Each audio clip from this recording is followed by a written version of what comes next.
Bonjour à tous, de retour sur la FEB TV. On continue de parler d'agroalimentaire avec Marie Kieffer, déléguée générale de l'ABEA. Bonjour. Bonjour. Alors l'ABEA représente le réseau agroalimentaire breton. Vous allez nous expliquer un peu ce que c'est. C'est ça.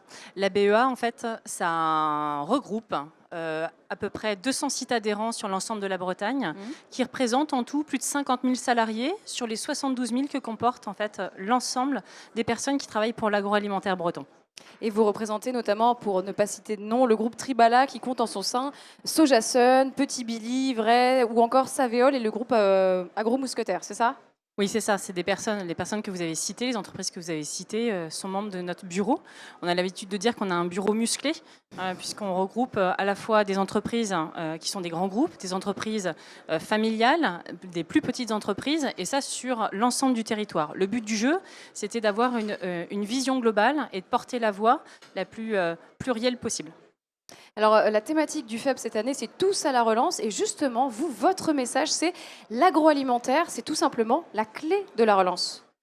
Alors, on l'a vu, oui, la clé de la relance, avec bien sûr sur le territoire breton, eh bien, tout l'historique et le modèle avec la filière agricole, qui nous a permis, on l'a vu durant la période Covid et notamment lors du premier confinement, de comprendre l'importance de ces entreprises-là, le besoin de continuer à faire tourner les entreprises pour pouvoir nourrir aujourd'hui un Français sur trois. Ça, c'est pour la partie chiffrée de ce que représente l'agroalimentaire breton vis-à-vis d'un panel national.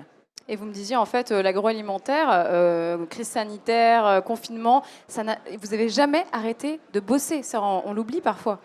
Non, effectivement, au lendemain de l'annonce du président de la République, l'ensemble des entreprises devaient accueillir les salariés dans les conditions que l'on connaît. Nous, on a l'habitude de la sécurité alimentaire, ça fait partie vraiment de notre façon de fonctionner. En revanche, il fallait rassurer les salariés pour continuer de nourrir les Français, pour éviter de passer des messages anxiogènes qui seraient l'agroalimentaire arrête de travailler et donc ce qu'on connaît après en crise de panique. Donc ça a été vraiment de mobiliser tout le monde avec les canaux de distribution, plutôt grande distribution, puisqu'il y a une partie qui s'est quand même arrêtée, c'est tout ce qui était voilà, restauration hors domicile, café, hôtel, restaurant. Ça, on n'a pas pu évidemment continuer de travailler, mais une grosse partie sur la GMS. On l'a compris, c'est vraiment un secteur qui est stratégique et donc logiquement, vous cherchez de la main-d'œuvre. C'est un enjeu majeur d'attirer des nouveaux employés pour vous? Alors, structurellement, l'agroalimentaire a toujours besoin donc, de main-d'œuvre. Quand on dit main-d'œuvre, c'est un site de production, c'est à peu près 80% des salariés qui sont ouvriers employés sur des niveaux qui sont bac ou infra-bac. Ce qui nécessite voilà, de pouvoir les former en interne. Donc ça, on a complètement internalisé ces systèmes de formation pour pouvoir accueillir, quel que soit l'horizon du nouvel embauché, eh bien, sur les postes que nous recrutons, opérateurs, conducteurs de ligne, conducteurs de machines et managers. Donc ça, on a un besoin structurel. On a aussi un besoin conjoncturel. On l'a vu tout à l'heure en plénière. On a la chance en Bretagne d'avoir le taux de chômage le moins élevé de France, on est à 6,5%, on a certains endroits qui sont à peu près 4%, donc c'est le plein emploi français. Et à ce titre, il n'y a pas que l'agro qui cherche aujourd'hui. L'ensemble des secteurs, on l'a vu, vraiment la conditionnalité aussi de la relance, on le sent, c'est la capacité d'attirer les salariés dans nos usines et dans nos entreprises. L'agro a aussi une grosse responsabilité sociale et sociétale. Quand on cite les GAD et DOU, ça résonne vraiment beaucoup ici. Oui, ça a été vraiment... il y a des cicatrices de cette histoire agroalimentaire, il ne faut pas le cacher. Ça a été vraiment un électrochoc. Et suite à cela, l'État, la région, l'ensemble des partenaires sociaux ont décidé de mettre en place ce qu'on appelle la conférence sociale, ce qui permet de se parler de façon dépassionnée, d'être en veille sur les sujets justement qui sont parfois compliqués, de fermeture d'entreprise et surtout aujourd'hui de sécuriser les parcours. Quand vous avez une population qui a besoin d'être formée pour pouvoir être engagée dans l'ensemble des transitions économiques, sociales, technologiques, eh bien, il faut pouvoir avoir les salariés qui vont être en capacité de gérer ces transitions. Et donc, il faut pouvoir sécuriser les parcours professionnels de façon à ce que, quoi qu'il arrive dans une entreprise, eh bien que la personne puisse retrouver à l'intérieur ou à l'extérieur de l'entreprise une situation. Et c'était ça, en fait. L'électrochoc historique, il s'est passé à ce moment-là, et la responsabilité sociale et sociétale de la filière entière, c'était de se mettre autour de la table, de dialoguer. Le dialogue social, c'est extrêmement important, de façon à pouvoir anticiper, explorer, expérimenter aussi des choses, de façon à avoir du plus jamais ça.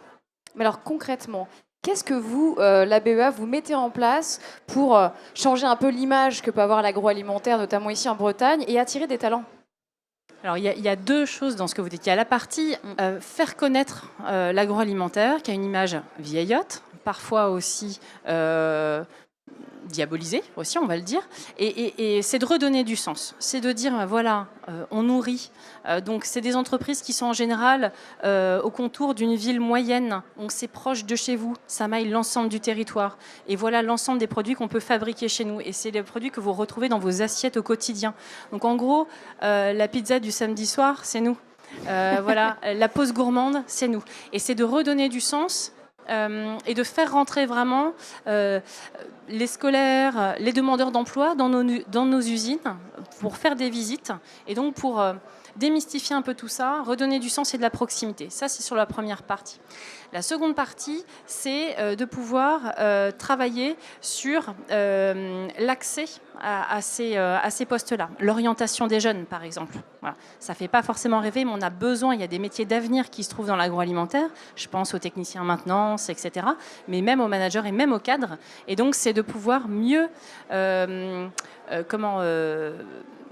donner des informations objectives et en rapport avec ce qu'attendent aujourd'hui les jeunes, c'est-à-dire prendre du plaisir, avoir du sens au travail, avoir une qualité de vie aussi. On a la chance, là on est à Saint-Malo, on a la chance d'avoir des usines qui sont tout autour, donc c'est de mettre ça en valeur et dès les études.